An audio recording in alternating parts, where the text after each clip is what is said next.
Hello everyone, welcome to study group Pathshala. मैं हूं अभिलाष और आज की क्लास में हम लोग डिस्कस करेंगे एक निबंध को, और ये निबंध होगा कैशलेस इकोनॉमी पर। ठीक है, आप इसको जरूर तैयार करिए, काफ़ी ज़्यादा इंपॉर्टेंट टॉपिक है आप सभी के लिए। और एसएससी, सीएचएसएल, सीजीएल, एमटीएस और द एग्जाम्स के लिए आप इस टॉपिक को तैयार कर सकते हो और आपके एग्जाम में टॉपिक पूछा जा सकता है। और साथ ही साथ इसकी कंप्लीट प्लेलिस्ट को वॉच कर लीजिएगा। सारे जितने भी इंपॉर्टेंट लेटर्स के टॉपिक्स हैं वो भी मैं आपको कवर करा दूंगा। डिस्क्रिप्शन में आपको लिंक दिया गया है, वहाँ से जाके आप इनको देख सकते हो, वॉच कर सकते हो। राइट फ्रेंड्स, इसके साथ ही साथ आप इस बुक को ले सकते हो। इसमें आपको 60+ टॉपिक्स मिल जाएंगे जिनको आप तैयार कर सकते हो। राइट, और लेटेस्ट पैटर्न पर आपको ये सारे के सारे टॉपिक्स मिल जाएंगे, विद इन वर्ड लिमिट सारे टॉपिक्स मिलेंगे। राइट, और एस्से लेटर एक ही बुक से आप तैयार कर सकते हो, आपको अलग से 2 बुक लेने की जरूरत नहीं पड़ेगी। अगर आप इस बुक के ले लेते हो तो आपको फिर अलग से कोई मटेरियल लेने की जरूरत नहीं पड़ेगी, केवल एक ही बुक आपके लिए सफिशिएंट होगी। बाकी और इम्पॉर्टेंट जो टॉपिक्स हैं उनको तैयार करने के लिए इस बुक को आप कवर कर सकते हो। ठीक है, और इस पर आपको एडिशनल 30% डिस्काउंट भी मिल जाएगा। डिस्क्रिप्शन में लिंक आपको दिया गया है, वहाँ से जाके आप इनको बाय कर सकते हो अपने एग्जाम के अकॉर्डिंग, एसएससी, सीजीएल या फिर सीएचएसएल या फिर एमटीएस के लिए। राइट फ्रेंड्स, तो चलिए स्टार्ट करते हैं अच्छी क्लास को। Let's start. शुरुआत देखिए फ्रेंड्स, हम लोग कैसे करेंगे। यहाँ पर इंट्रोडक्शन से स्टार्ट करनी है हम लोग को क्लास को, तो कैसे बेसिकली इसको आपको शुरुआत करनी है। तो कैशलेस इकोनॉमी के बारे में आप बता सकते हो। कैशलेस अर्थव्यवस्था एक ऐसी अर्थव्यवस्था है जिसमें धन का अधिकांश लेन देन डिजिटल माध्यम जैसे cheque, credit card, debit card, net banking, mobile से भुगतान तथा अन्य डिजिटल माध्यमों से किया जाता है। ठीक है, यहाँ पर आप बिल्कुल सिंपल लैंग्वेज में बता सकते हो कैशलेस अर्थव्यवस्था या कैशलेस इकोनॉमी क्या है। एक ऐसी अर्थव्यवस्था या एक ऐसी इकोनॉमी जहाँ पर जो ट्रांजेक्शन्स हैं वो कैसे हो रहे हो, धन का जो अधिकांश ट्रांजैक्शन है वो डिजिटल माध्यम से हो रहे हो। ठीक है, जैसे कि चेक से हो रहे हो या credit card, debit card, net banking, mobile payment, ठीक है, और डिजिटल अन्य जो तरीके हैं उसके द्वारा हो रहे हो, उसको ही हम लोग बोलते हैं कैशलेस इकोनॉमी। राइट, इस व्यवस्था में नकदी का चलन कम होता है। ठीक है, यानी कैश जो है इसमें हम लोग कम यूज़ करते हैं। ज़्यादातर जो उपयोग होता है वो मोबाइल डिजिटल माध्यम के थ्रू ही हम पेमेंट करते हैं। राइट, ज़्यादा से ज़्यादा डिजिटल माध्यम का ही यूज़ करते हैं। राइट फ्रेंड्स, तो इस तरह से यहाँ पर आप इसको बता सकते हो। भारत जैसे विशाल देश में जहाँ एक बड़ी जनसंख्या गरीबी रेखा के नीचे जीवन बिताने को मजबूर है, कैशलेस इकोनॉमी लागू होने में कठिनाइयाँ आना तो स्वाभाविक है, लेकिन इस दिशा में प्रयास शुरू करना जरूरी था। ठीक है, यहाँ पर आप बता सकते हो भारत जो एक विशाल देश है, यहाँ पर जो एक भारी जनसंख्या जो है गरीबी रेखा के नीचे है। ठीक है, ऐसे देश में कैशलेस इकोनॉमी लागू करने में कठिनाइयाँ तो शुरू में आई ही। ठीक है, और इसके साथ ही साथ जैसे जैसे इसको लागू किया गया, जैसे जैसे इसके लिए प्रयास किया गया, वो काफ़ी ज़्यादा सराहनीय और आज जो है जो सिनेरियो है पूरी तरह से चेंज हो चुका है। राइट, आज डिजिटल माध्यम से मौद्रिक लेन देन के प्रति लोगों के मानसिकता में एक बड़ा परिवर्तन आया है।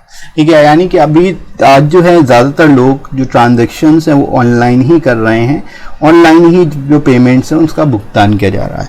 ठीक है, तो एक तरह से आप कह सकते हो डिजिटल इकोनॉमी या फिर कैशलेस इकोनॉमी को बढ़ावा मिल रहा है बहुत तेज़ी से। और आप यहाँ पर बता सकते हो कि जैसे जैसे इसकी ओर प्रयास किए जा रहे हैं वैसे वैसे हम इस पर सफल भी हो रहे हैं। राइट, तो शुरुआत इस तरह से आप कर लोगे इस टॉपिक की। आगे मूव करते हैं हम लोग बॉडी सेक्शन में। कैशलेस इकोनॉमी इलेक्ट्रॉनिक भुगतान को बढ़ावा देता है जो पारदर्शिता और जवाबदेही में सुधार करती है। ठीक है, यानी कैशलेस इकोनॉमी के माध्यम से इलेक्ट्रॉनिक पेमेंट होता है, ई पेमेंट होता है, ई पेमेंट या फिर डिजिटल पेमेंट माध्यम से पेमेंट किया जाता है। ठीक है, और इसको ये बढ़ावा देता है ई पेमेंट को। साथ ही साथ इसमें ट्रांसपेरेंसी यानी पारदर्शिता भी बढ़ जाती है, साथ ही साथ अकाउंटेबिलिटी भी बढ़ जाती है, जवाबदेही भी बढ़ जाती है। राइट, कर संग्रह बढ़ता है क्योंकि सभी लेन देन बैंक खातों के माध्यम से ही होते हैं। ठीक है, कर संग्रह इसलिए बढ़ेगा, सारे ट्रांजैक्शन जो होंगे वो बैंकों के द्वारा ही होंगे, तो टैक्स कलेक्शन और टैक्स डिडक्शन में दोनों में ही क्या होगा, आसानी होती है। राइट, भ्रष्टाचार और काले धन को कम कर सकता है क्योंकि सभी लेन देन का आसानी से पता लगाया जा सकता है। ठीक है, आप देखो जितने भी ट्रांजैक्शंस हो रहे हैं उनको आसानी से ट्रेस किया जा सकता है क्योंकि ऑनलाइन माध्यम से हो रहे हैं। ऑनलाइन माध्यम से होने की वजह से उनको आसानी से ट्रेस किया जा सकता है। राइट, तो ये इसकी एक खूबी है जो आप यहाँ पर बता सकते हो। राइट फ्रेंड्स, इसके माध्यम से समय की भी बचत होती है और धन का गबन और चोरी भी नहीं हो पाती, क्योंकि सभी लेन देन डिजिटल माध्यम से होते हैं। राइट, तो यहाँ पर आप ये भी बता सकते हो, इसका अगला एडवांटेज ये भी है कि इसमें समय की भी बचत होती है, क्योंकि अगर आप बैंकों से पैसा निकालने जाओगे या फिर किसी को पेमेंट करोगे तो आपको बैंकों में लाइनों में लगना पड़ता है, तो उस तरह की दिक्कतें नहीं होती। तो इससे आपको समय की भी बचत होती है डिजिटल माध्यम से। साथ ही साथ धन का गबन नहीं हो पाता, ना ही चोरी हो पाती, क्योंकि सारे ट्रांजैक्शन जो है बैंक अकाउंट के थ्रू होते हैं।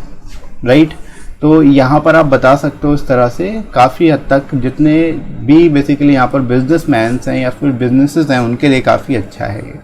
राइट, यह सिस्टम पेपरलेस पर्यावरण के अनुकूल है, क्योंकि इसमें मुद्रा की छपाई और रख रखाव पर भारी मात्रा में खर्च की बचत होती है।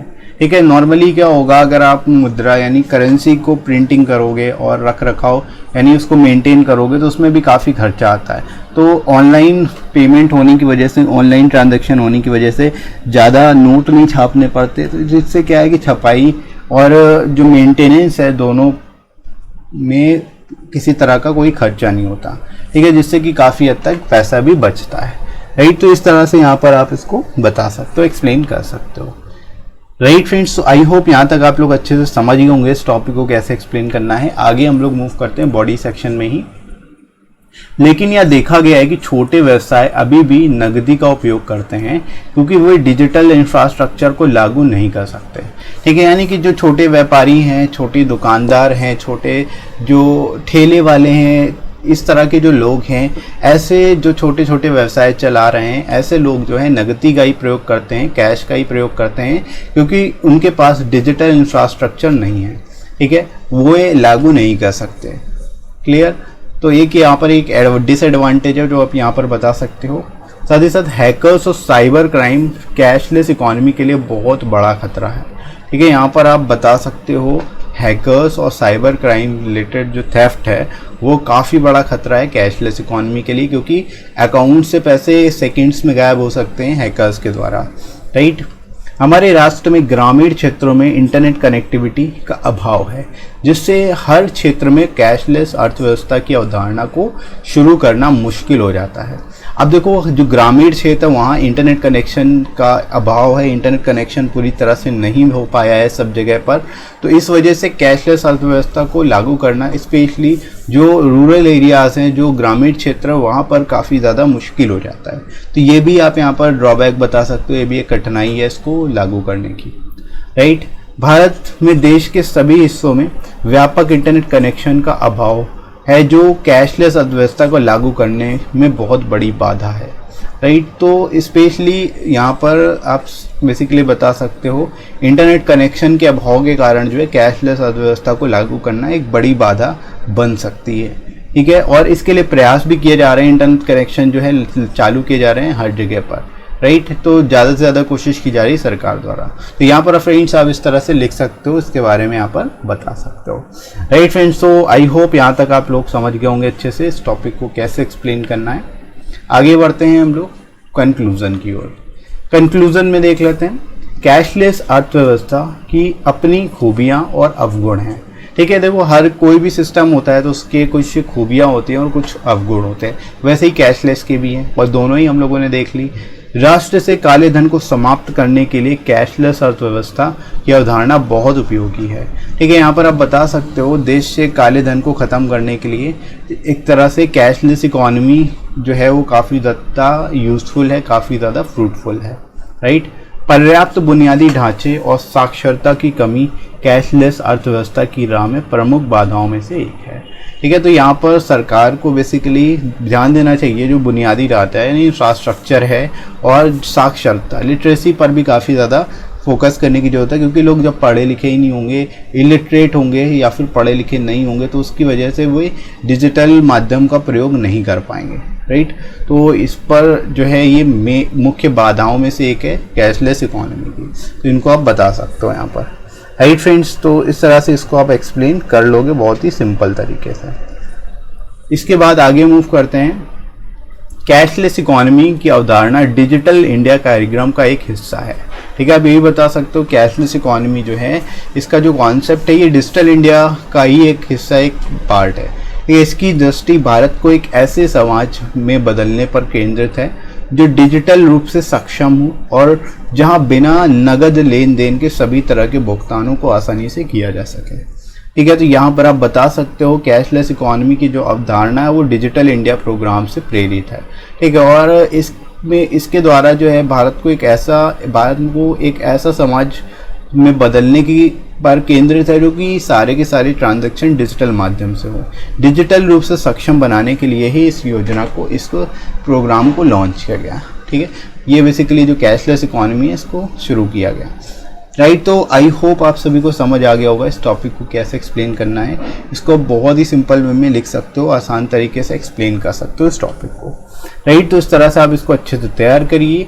और ये वीडियो कैसा लगा कमेंट करके जरूर बताइएगा। वीडियो हेल्पफुल लगा हो तो वीडियो को लाइक जरूर कर दीजिएगा, शेयर करिएगा अपने सभी दोस्तों में, सब्सक्राइब कर लीजिए चैनल को अगर आप में से कोई नया है तो। ये फ्रेंड्स, इसके साथ ही साथ आप कमेंट सेक्शन के थ्रू कमेंट करके सजेशन भी दे सकते हो अगर कोई टॉपिक आपको इम्पोर्टेंट लगता है तो। राइट, और इसके साथ ही साथ आपको टेलीग्राम चैनल का लिंक डिस्क्रिप्शन में मिल जाएगा। ठीक है, साथ ही साथ कमेंट सेक्शन में ही मैं आपको पिन कर दूंगा, वहाँ से जाके आप टेलीग्राम चैनल ज्वाइन कर सकते हो। वहाँ पर भी मैं आपको इंपॉर्टेंट PDF वगैरह शेयर कर दूंगा। राइट फ्रेंड्स, तो अभी के लिए इतना ही, नेक्स्ट मिलते हैं अगली क्लास में। Thanks for watching.